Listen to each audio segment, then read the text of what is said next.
So today we're going to chat about planning your round the world trip because it can be so overwhelming deciding where in the world to go.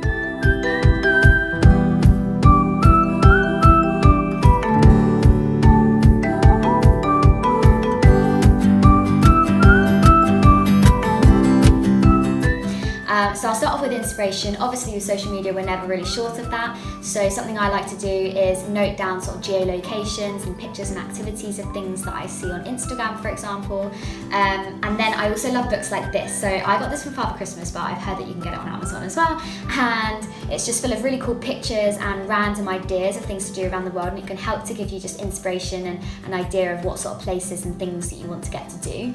And then it's really important to think about what you want to get out of your trip. So do you want to get outdoors and go hiking, or are you more interested in cities and culture? Do you want to learn a new skill like scuba diving or surfing, or do you want to go volunteering? There's all these things that you can do, like so much as possible, and it helps to feed into what sort of countries you want to hit up.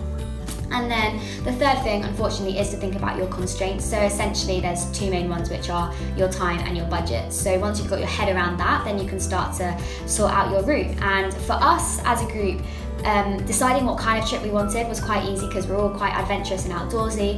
But then when it came to where we wanted to go, we were literally all over the place. So we had Jad really wanted to get to Hawaii, I really wanted to explore South America, Emmy really wanted to go to Africa, and Ellis wanted to go to Australia. So we were literally all over the map. So we had a few chats, we narrowed down a few places, and it was just quite complicated. So what we did is we literally sent everything over to the STA Travel experts, and they worked out what would be the most cost-effective and feasible route flight-wise for us. And it took a couple of weeks, we tweaked things here and there, but that was that. It was so easy. And what's so great about the travel experts is that they've often travelled to the places that you want to visit, so they can give you insights and knowledge just like a friend would about what airports to fly in and out of and how long to spend in each place.